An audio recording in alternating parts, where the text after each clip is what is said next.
Hey, Kai Aliens, welcome to episode 8. I know it's been a long time since I've been able to post something in another episode. It's just, life's been getting in the way and there's been a lot of things happening, and with the F1s and the AFL and all that stuff, busy. But here we are, episode 8. Obviously, we're going to be playing Suicide Squad Kill the Justice League.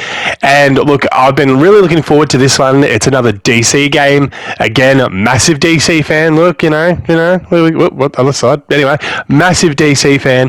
And really looking forward to getting into this and seeing what's about. I will be honest, I have not heard great things about it, but as always, I want to make up my own mind about this, and especially because I am such a big DC fan, doesn't mean it's always a story for everyone that they like. I'll get into everything as we go along through the different criteria that we do have for this, and we'll have a little bit of a chat at the end and see how everything is as well. But I'm really looking forward to seeing how this all plays out and how they go about doing this and what the story gives up. So I will say this, we're going to be talking about the story in this, so there are going to be spoilers. If you haven't played this and you don't want to know, don't look. If you don't care, continue on. Otherwise, you've been warned and there's not much more I can do.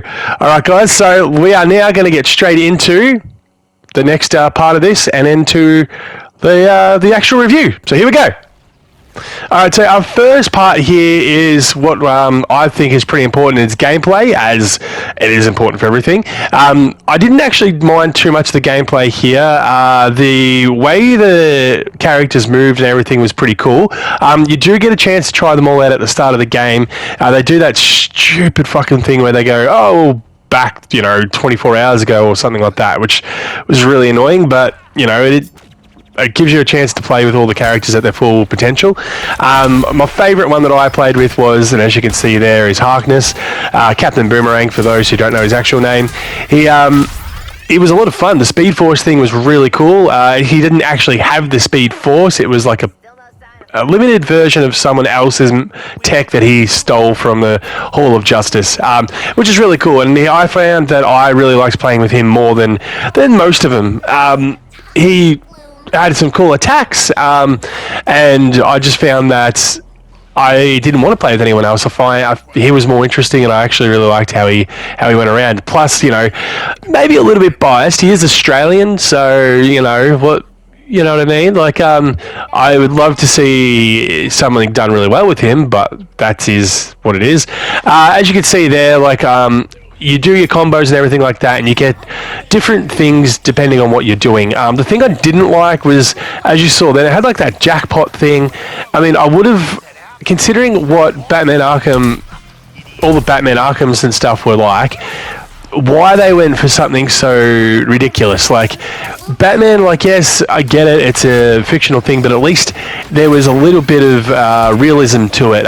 He didn't have those weird things like that come out of nowhere for no reason. Like, unless you're trying to say it's part of the psychosis for Harkness, or something like that, it didn't need to be in there. You could have just activated the combo rewards and didn't need to really do that one. I get the numbers coming up to say how much you hit because we need to know and all that sort of stuff, but yeah, it was just a little odd, I thought, that way. There it is again. So it's just, not my cup of tea, but what can you do?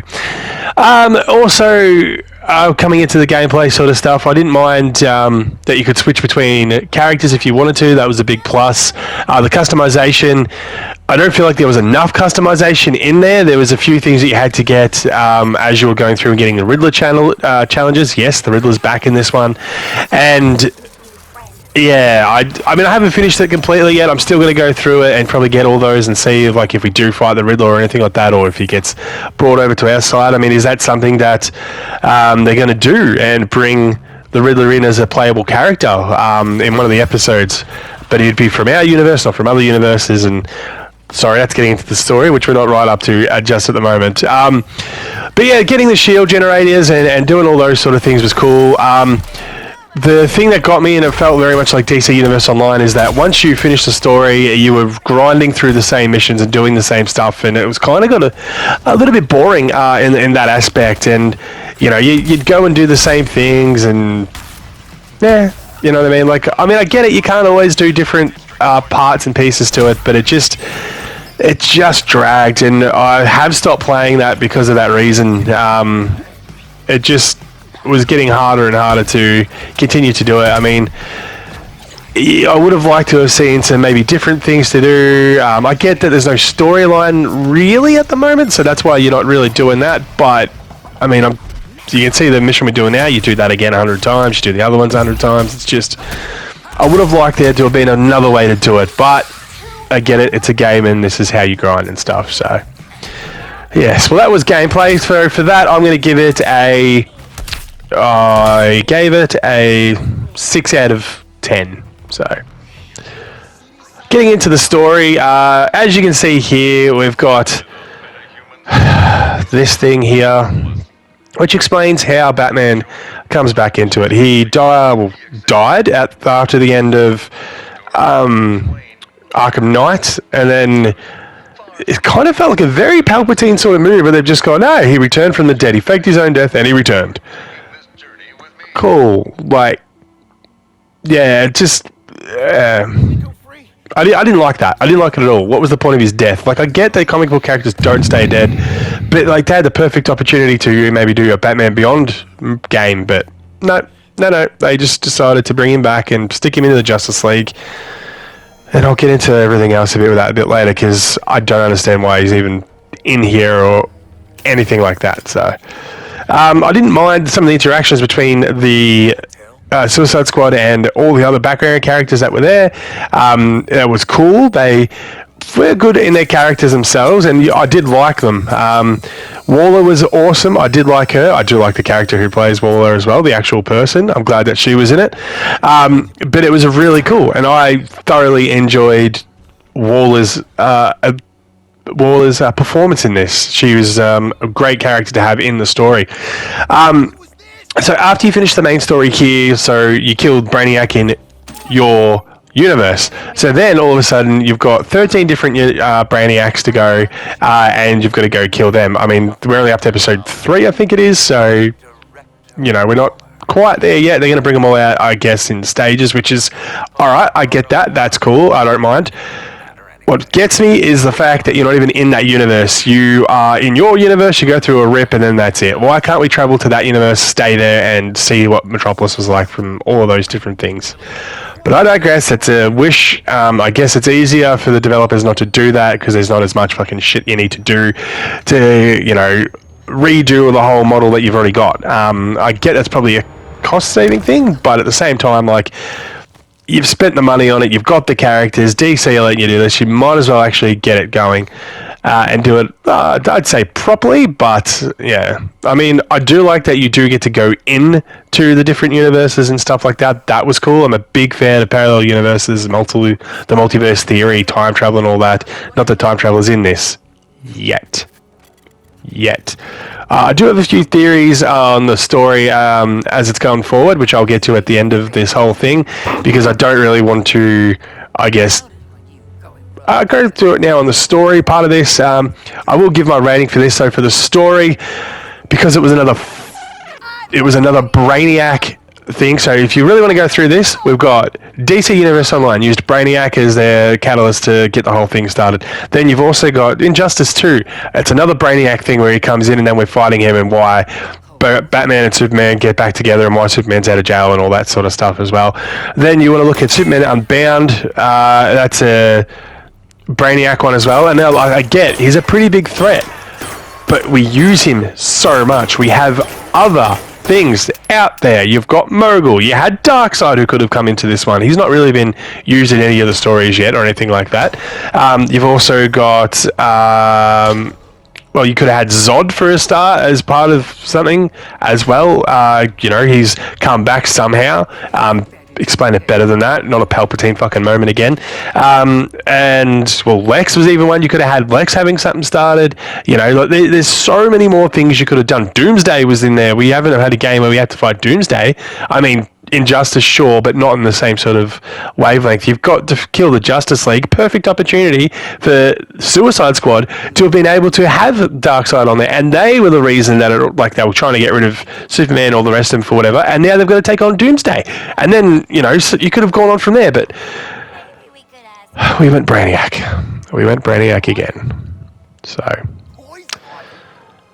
fingers crossed we can get out of this thing and actually look at some of the other characters and everything else that's out there in the Superman lore of all things as well. Because, I mean, to be fair, Batman's... Well, I say that, but Injustice had a really cool storyline. So, I was going to say, Superman's ones are the only... Enemies could be the only ones that fight him, but Joker fucked him up pretty bad. So, anyway, for the story, I'm giving it, because of it, it's a 5 out of 10. And now heading into the next part that I think is pretty good, which is engagement. Now, saying what I said about the story, there's a few things, like what's happening now, that were pretty cool. It kept you guessing, it kept you looking, and I was engaged. I wanted to see how the story actually ended as we were going along. The way they did the characters was cool. I wanted to see, one, about my theories on what the Justice League is in this one and all that sort of stuff as well, and to see if it really was the Justice League that they killed. It turns out that Brainiac has killed them in other universes, but then didn't kill him in this one. So, like, again, I'm still interested in the ending of the story. It's the same story that's been done before, and I would have liked it to not have been. I'm getting into the story part. This is engagement. I do apologize. The engagement was great. Like, the characters, the way they interacted, the way they spoke to each other, the way they taunted the Flash and all that sort of stuff is exactly what you'd hope for. My favorite line, and it's a massive callback to the animated series. I think Hawkgirl says it. It's coming up in a second here, where, as you can see, Harkness is taunting the Flash, trying to get him to come out, calling him all sorts of things, a loser of the league, and all of that sort of stuff. And then the callbacks in this, there were some pretty good ones, but this one would had to have been my absolute favourite, and it didn't escape my notice. He's the loser of the league, folks.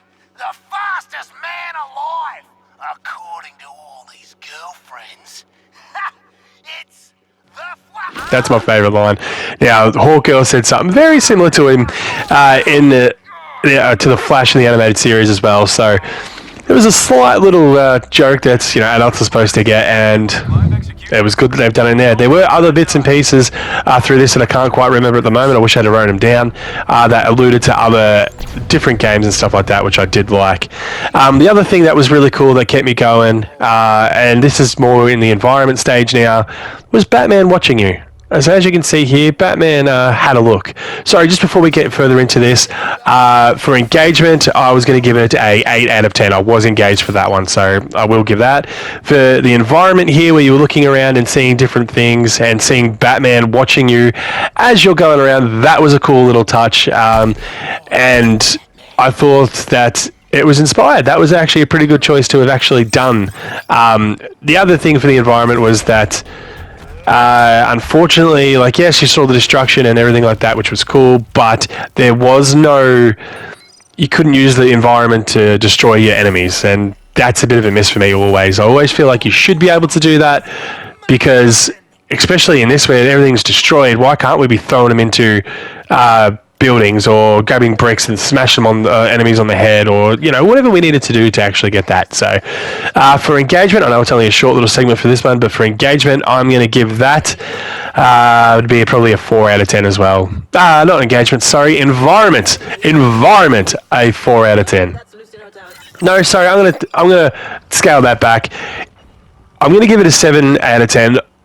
Not just because of everything that you couldn't do, but because the actual city itself was Metropolis, and it was cool, and there was a lot of things there.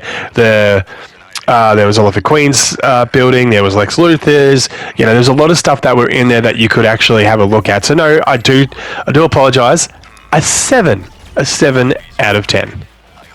So just to give you guys a bit of a recap, gameplay was a 6 out of 10, story was a 5 out of 10, engagement an 8 out of 10, and an environment for 7 out of 10, for an overall score of 7 out of 10. I'm a little bit, no, sorry, again, I'm gonna retract that statement. I'm gonna make it a 6 out of 10. I had a lot more hope for this game than it delivered on, and I was kind of really hoping to get to a bit of answers through how these four managed to defeat the entire Justice League of this Earth, and of this Earth being the key thing. So there's a few things I did want to touch on. There was at one point that Brainiac does say, "How did you defeat my Justice League?"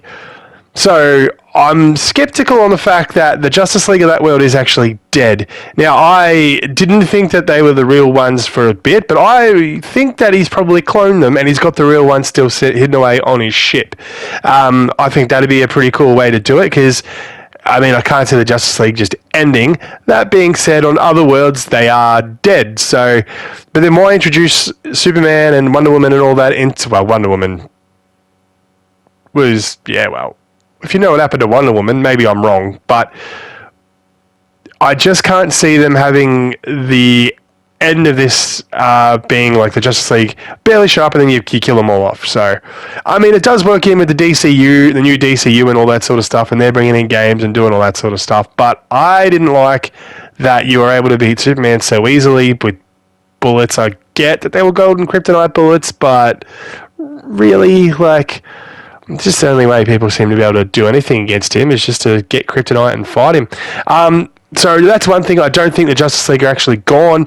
We'll see how that all plays out as the new episodes all come out.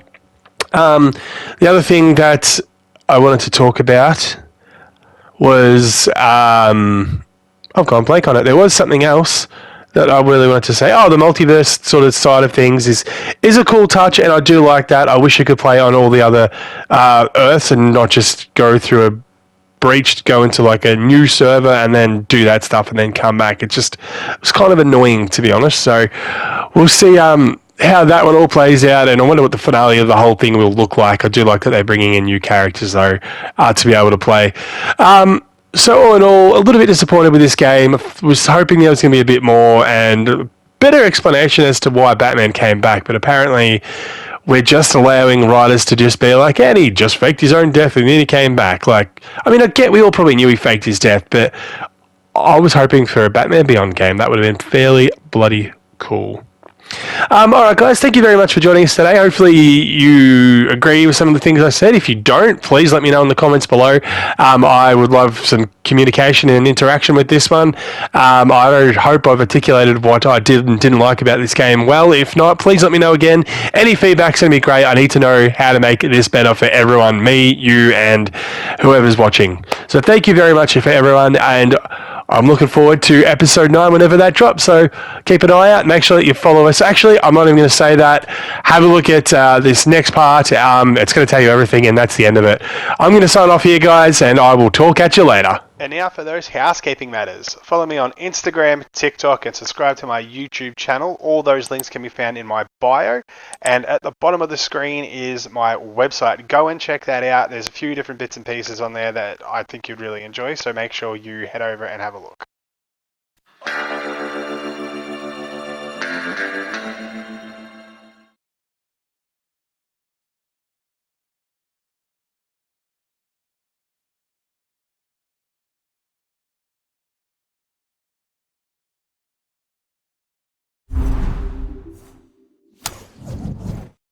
PlayStation